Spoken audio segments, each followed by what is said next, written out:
Top of the morning, Dan and Amy at Wednesday night's task force briefing.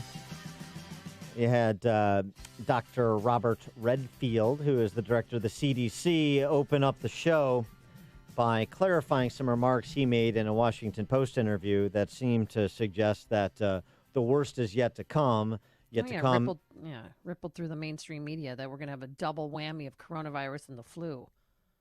Right, this fall and into the winter. He wanted to clarify that, saying, when I commented yesterday that there was a possibility of the fall-winter, next fall and winter, it could be more difficult, more complicated.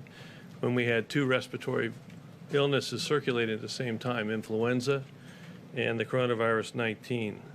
But I think it's really important to emphasize what I didn't say. I didn't say that this was going to be worse. I said it was going to be more complicated or more difficult and potentially complicated because we'll have flu and coronavirus circulating at the same time. I want to emphasize that we continue to build the nation's public health infrastructure to ensure that we have the capacity to stay in the containment mode. Those of you who heard me talk before, I've told you that in January and February, up to February 27, 28, this nation had 14 cases. We were in the containment mode. And then, unfortunately, the virus overwhelmed where we got into extreme mitigation. We are building that public health capacity now to make sure that we stay in the containment mode for the upcoming fall and winter season. So we will not need to resort to the kind of mitigation that we had to this spring.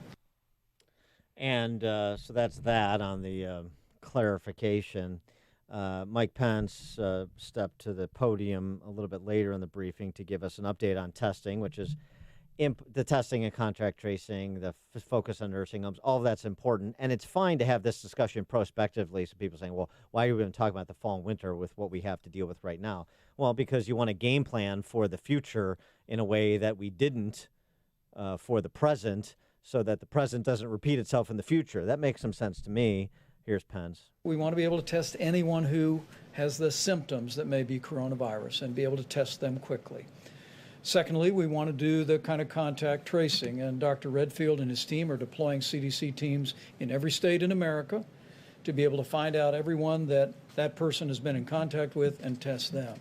But if you look right underneath that, what we're directing states to do is be prepared to deploy testing resources first and foremost to nursing homes and long-term care facilities so that we can monitor any potential outbreak of the coronavirus among the most vulnerable population.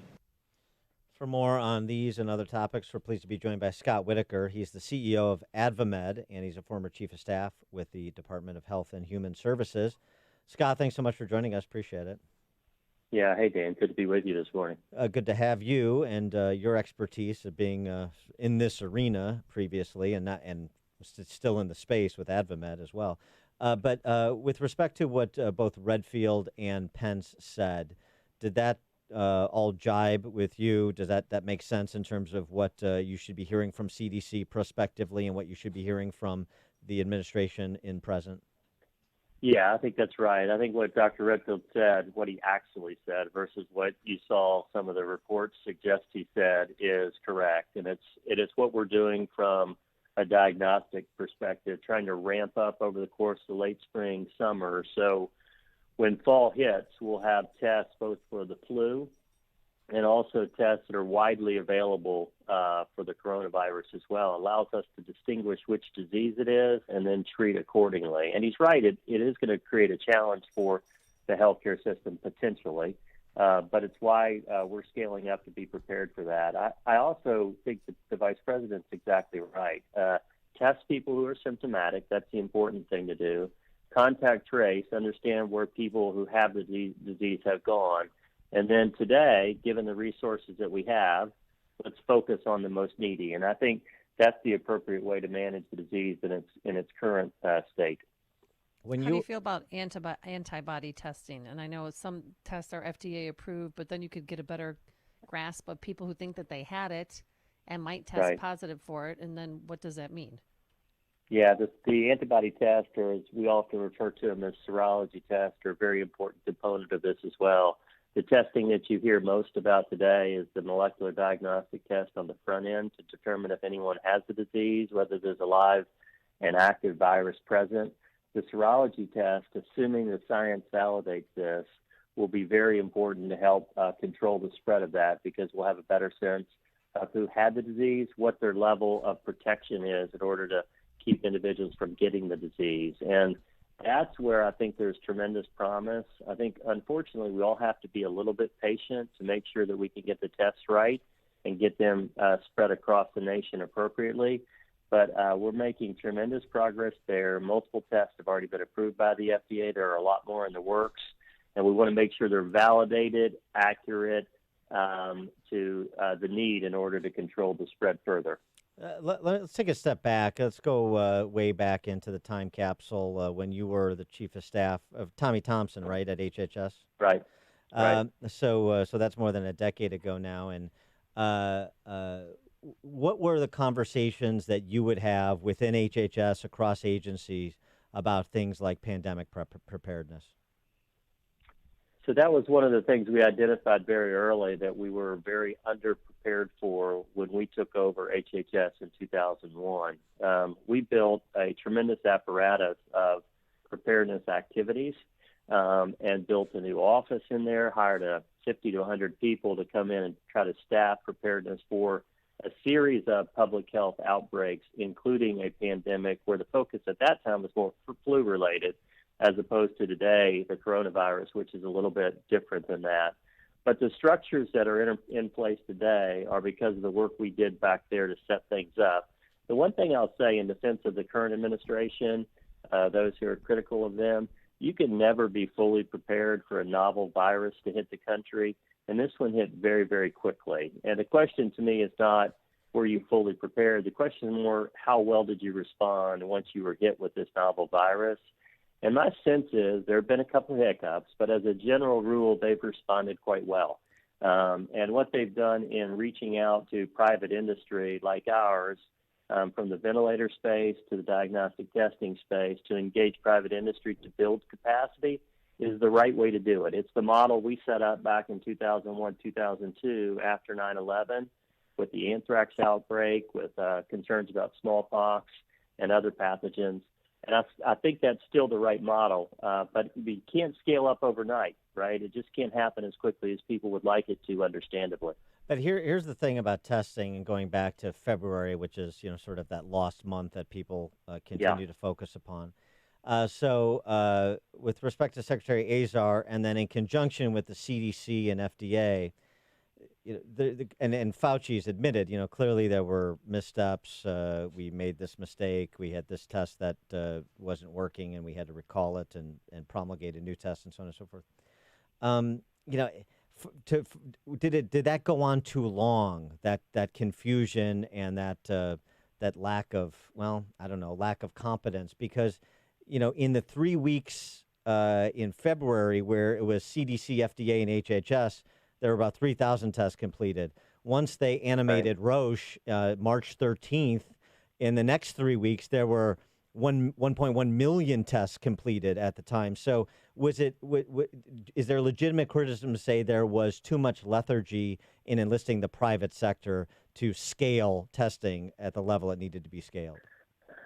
I think in hindsight, Dan, that's probably right. I hesitate to criticize the secretary because when you're hit with something like that, you do what you know at the time. And CDC, in his defense, should have had that test up ready and not in a contaminated fashion so we could begin that process sooner. That wasn't a secretarial decision. It was someone else that made that decision. And it's unfortunate that that happened, and there's no question it set us back a few weeks at least. But to their credit, they pivoted from what didn't appear to be working to something that would work. And that's, I think, because there was a plan in place to do that if necessary.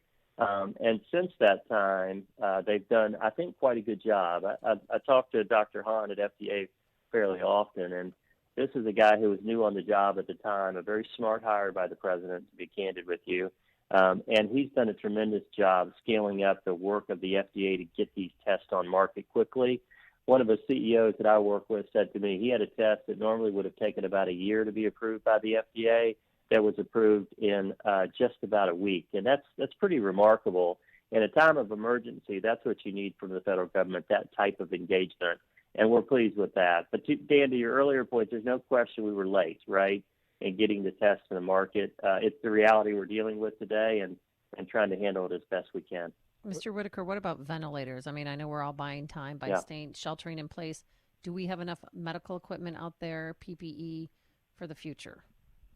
We do now, and we've managed it okay to this point. Two aspects of that: PPEs to protect the doctors and the nurses, and we've again scaled up tremendously in that area. There was a time for a week or so where we were struggling to fill full capacity. I think we've hit the mark now where we're fine. On ventilators, in spite of what people suggested, we never had a shortage there. And on a normal week, we would produce about 600 or 700 ventilators. This is pre-COVID, 600 or 700 ventilators a week in this industry collectively. We're doing about 3,000 or 4,000 of those a week now. And the important thing is, and we'll continue to scale that up, the important thing is, I think at the federal level and at the state level, we need to begin to stockpile these in the event that we get hit with another virus where that volume is needed. And I think we're doing that now. We're meeting the demand that the governments have passed along to us by manufacturing to a large degree. And I think they're going to stockpile those so the problem doesn't hit us the same way we feared it would in February and early March.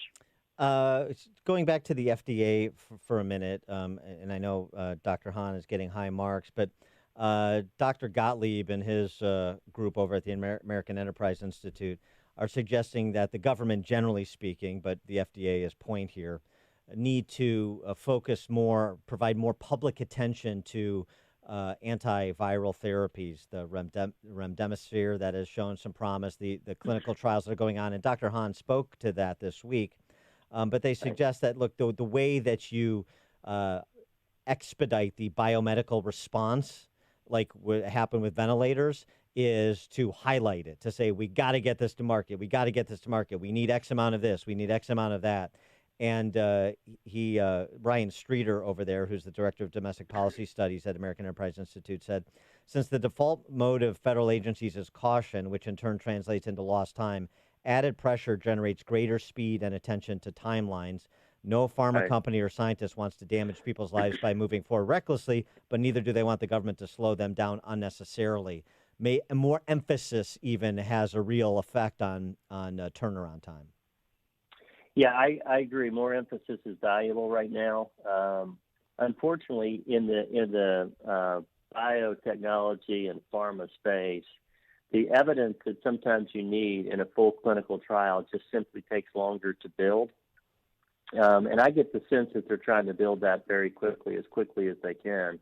It is, Dan, I think, why the focus on therapeutics right now is more important than the focus on vaccines. We know how long the timeline is for the best vaccine possible, and it's 12 to 18 months, honestly. There's not any way you can scale up faster than that. But when you have therapeutics on the market that you can test the validity of those against a new novel virus, you can get evidence a lot more quickly than that. And I think that suggestion is right to highlight them, and then for the FDA and NIH together to scale up those clinical trials, even in the short term, to help validate some of the anecdotal evidence that is there in 2 or 3 different categories right now. It's a smart thing to do, and I think they're doing it, but it's a little bit slower than scaling up a ventilator, for example. It's weeks to get real data, I think, yet. Can you give us a sense of how the alphabet soup of bureaucracies in this space works together? Do you have to guard against siloing, or does HHS, FDA, CDC, do they work fairly well together collaboratively to be able to scale projects like the ones they're trying to scale at present? Yeah, it's not necessarily a strength of government agencies in normal times. Right. I do think during this time, I do think they have done very well. I like what the vice president has done by having these daily task force meetings, because at that table are the heads of all of those agencies, and so they're all forced to be together and talk every single day about how they're dealing with the issue of the day. That's a very important thing.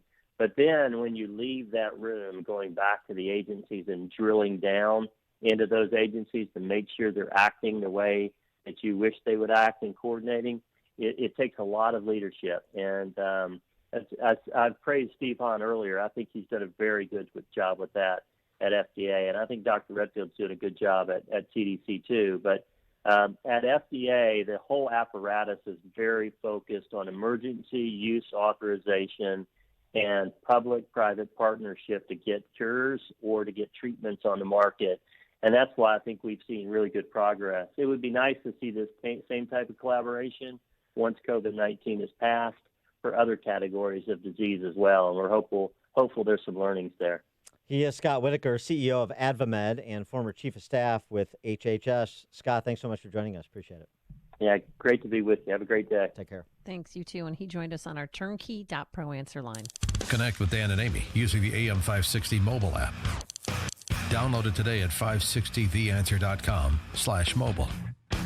Did you miss the open enrollment this year? I can help you purchase a PPO health insurance plan all year long that eliminates the mandatory maternity coverage. This is Tom Marabali, your health insurance advocate and independent producer for Blue Cross Blue Shield of Illinois and other major medical carriers. If you're 50 and are covered by the Affordable Care Act, you're paying for maternity coverage whether you want the coverage or not. In Chicago, the least expensive ACA PPO health insurance plan is $570 per month with a total out-of-pocket cost of $8,150 before your bills are paid at 100%. I can